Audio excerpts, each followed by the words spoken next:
Hi there, I'm Don Kettle, and I'm a professor of public affairs at the LBJ School at the University of Texas at Austin. And today for our conversation, I'm glad to welcome Chris Mihm, who's the Managing Director for Strategic Issues at the Government Accountability Office, or GAO for short. And Chris, I really want to thank you for being with us and begin with the basic question. GAO focuses on government accountability. Could you talk a little bit about what it is that GAO does to hold the government accountable? Sure, and it's a great pleasure to be here and talk with you today, Don. Is that we as you know in the GAO, we're part of the legislative branch, and so we report to Congress and we do evaluations and reviews on behalf of the Congress and at the request of the Congress. And so each year about 800 or so GAO reports are issued, all available on gao.gov, our website. And those are done, again, at the request of the Congress or written into law, the great majority of those. We basically have three very broad roles that we follow. First is that what we would call oversight, which is the basic kind of compliance and following the money, as it were, making sure that that federal funds are being spent properly, to make sure that laws and regulations are being followed. That's kind of the traditional role of an audit office. However, increasingly, we're also seeing that we have two other roles in addition to that oversight function. First is insight, that is looking at good practice and sharing good practices and ideas that we learn from other federal agencies, that we learn globally, because there is, kind of a whole global public management revolution that I know that you've written extensively about, looking at what's working well at state and local governments, basically trying to share ideas where there isn't a law that guides what should be done, but we're looking at good practice. And so that's the insight. And then a third category is what we would call foresight, which are what are those big kind of emerging issues that need to be on the public agenda, that it's not as a kind of slap your head of, oh, I would have never thought about that but for the GAO, but to keep highlighting those and making sure that they're front and center in terms of decision makers thinking, and so that we're taking action on an issue before it becomes a crisis. So those are the three great roles: oversight, insight, and foresight. And it's fascinating to look at that connection between insight and foresight, because typically and traditionally that has not been part of the evaluation function. And it's something that GAO has brought in a fresh kind of way to public policy and to the federal government in particular. And could you spend a little bit of time just talking about the way in which the two of those are connected, and in particular, how this foresight process works? Sure, and it's interesting is that up until kind of the Great Society programs, we were a traditional compliance-oriented organization. Then under Comptroller General Elmer Stotts, that both from what he wanted us to do as well as the emphasis that we were getting from the Congress with the Great Society programs, it was a much greater focus on, we just don't want to know were dollars spent the way the law says, but are they making a difference? And so that got us much more into kind of the performance types of categories. That accelerated, of course, under C.G. Bowser, and even more so under Dave Walker when he was the Comptroller General. One example of kind of the foresight work that we did that is now obviously very prominent under Mr. Bowser, we began starting to do the nation's long-term fiscal model, and showed that we are on an unsustainable fiscal path due to demographics, largely the retirement of the baby boom generation, rising healthcare costs. And so we have as a society, some very difficult decisions that we're going to have to make about what we want government to do, level of spending, level of taxation, and it's going to have to be a three-way kind of conversation on that.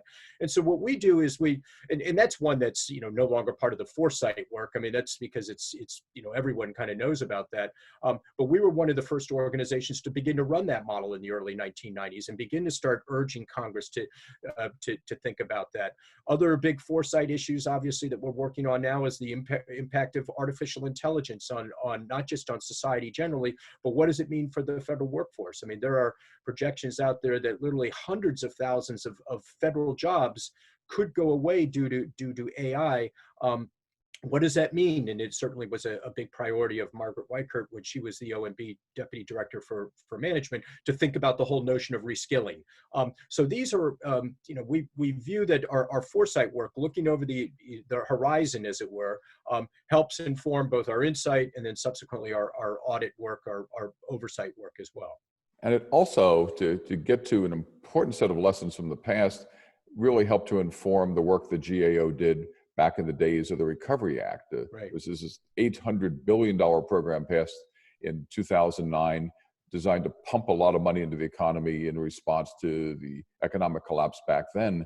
And GAO played a very important role in reviewing the activities of that program. And could you tell us a little bit about what that was and how that worked, and what kind of lessons that you think that there are for today, now that we're talking about maybe pumping 3 times as much or more into the economy through a new set of stimulus programs? Yeah, it's certainly, and it's um, we have a somewhat analogous role today to the role that we had under the Recovery Act. Is that we got a separate appropriations from the Congress, recognizing that this would have much greater responsibilities for us. We had bi-monthly requirements that we would review the implementation and spending of the Recovery Act. Our primary responsibilities were looking at the basically the $220 billion or so that were given out to state and local governments through grants. And there was a variety of federal programs that were used to get that money into the state and local governments. We then had to do, as I mentioned, reports back to the Congress on that. We have a somewhat analogous role to today. In addition to looking at a whole series of other, CARES Act, which is the fundamental program this time around, requirements that we'll be reviewing those as well. The big there's a number of important lessons learned that are directly analogous, it seems to me, to the situation that we are in now. Is that perhaps first and foremost is in all of our public administration literature, and certainly all the learning that I had when I was back in grad school and subsequent to that, has been the importance of top leadership attention to these types of issues. And this is something that really benefited the Recovery Act. I mean, they obviously, the Vice President, President Obama, put Vice President Biden on point on this, referred to him as Sheriff Joe and kind of in public discussions. So it was clear right from the outset that this was being driven by the Vice President. He hired just fantastic people. Ed DeSev, who many people who we all know, was brought in to run the Recovery Implementation Office out of the Vice President's office. This facilitated and created a whole of government perspective, allowed at the very top of the agency the ability to facilitate conversations, to break down stovepipes across agencies and across even levels of government. And if we're going to be successful in responding to the current crisis, and we've already seen kind of challenges associated with that, we have to have a whole of government response to this. We can't allow kind of the old business as usual as stovepipes. The other part where top leadership was so essential and tone at the top was on the importance of accountability and transparency. There's a story that's often told of Vice President Biden very, very early getting together with big city mayors and saying, if we ever see that there's any misspending that's done with this money, I don't have your back. I'm going to be the first to throw you under the bus. Now, I don't know that meeting actually happened, but the story is told enough that it doesn't matter if it happened. I mean, it had a very clear message that was sent throughout the system of, we have to get this money out quickly because there has to be we have to respond to the crisis. But on the other hand, we also have to make sure that it's spent efficiently and effectively. And the result of both that tone, the processes that they put in place, is we had much lower levels of fraud and corruption reported and identified than anything we had in the past. And we had just come out of Katrina, so we knew what kind of fraud and corruption looked like, and so that these efforts were this top leadership, an implementation structure that brought a whole of government approach, a tone that made clear transparency and accountability, a risk management approach that said we want to make sure the money is spent properly, but we've got to get the money out there, so we have to balance off competing priorities. These are among, at least for me, kind of the top lessons that can and should be brought forward to the current effort. And as we conclude our conversation here, it really gets directly to the question of, as we look at $2 trillion, maybe depending on how many more programs are enacted, maybe perhaps as much as $3 trillion, that's something 3 times, maybe 4 times as large as what happened during the days of the Recovery Act. The scale of this is just enormous, and the number of different players has enormously expanded there as well. You've talked about some lessons, but in terms of a broad strategy for holding this accountable, and in terms of how you see this transforming the very nature of governance, I mean, do you have thoughts about the way in which we might best think about this?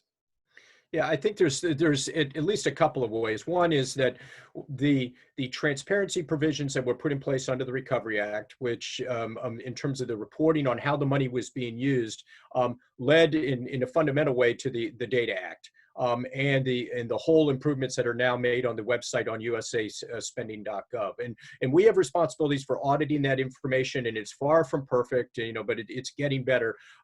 But that provides a vehicle for public reporting and public transparency on where the monies are going. It's using map technology, because as we've often said, is that people do not live in federal funding streams; they live in neighborhoods and communities, and so they need to be able to see how the money is going out in terms of their neighborhood and communities. This provides a platform that the additional spending that's being pumped into the economy can be reported in a transparent way in near real time. And that's the other important aspect of what we saw under the Recovery Act. That is possible to do that, and the Data Act has demonstrated that as well. There's another element here that I think is going to be very important, and it is quite worrisome this time around as well, is that we saw in the Recovery Act that state and local governments were having just to shed staff as a result of the financial crisis. And obviously the money put a lot of the Recovery Act put a lot of money into state and local finances, but nevertheless, there was a real reduction in the capacity of state and local governments to deliver the services that they need to deliver.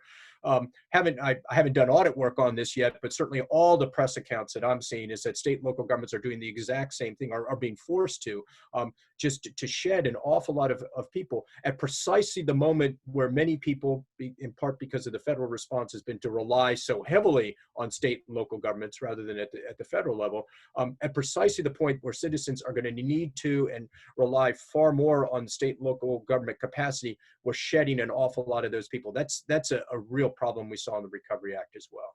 And we know looking forward that we're going to be needing not only more government employees to try to engage in this kind of work, but a new generation of government employees. And my final question is, as we're preparing this material to share with students around the country, what kind of advice would you have for them? What kind of skills do you think that they most need to try to be effective in the kind of governance system that you've been describing? Yeah, I think that the most important set is skills in negotiation, facilitation, thinking across barriers, kind of basically systems thinking, being comfortable with diversity, both in terms of backgrounds, points of view, institutional and organizational placement. All the issues that we're dealing with now, certainly all the important issues going forward, are those kind of traditional wicked issues of very complex that end up kind of circling back on themselves. We really need to have people with those types of skills that are so absolutely vital.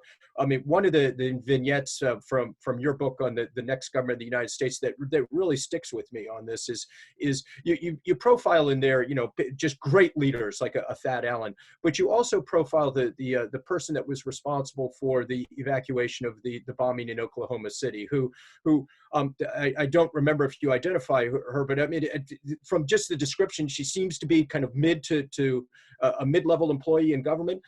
So the types of skills that we're talking about aren't something just for top leadership. I mean, they're the types of things that at the entry level that we need to bring in, at the mid-level that we need to bring in, just the comfort and the ability to be thinking across organizational boundaries, to be thinking in a holistic way, to be changing the unit of analysis from what does an individual program or activity contribute to what is the larger outcome that we're trying to achieve, what's the broad network that's contributing to that, and how is that network overall being managed.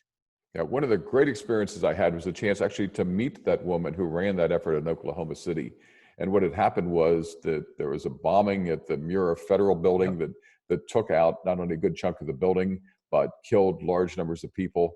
And on top of that, scrambled Oklahoma City's ability to be able to run the federal programs in the area.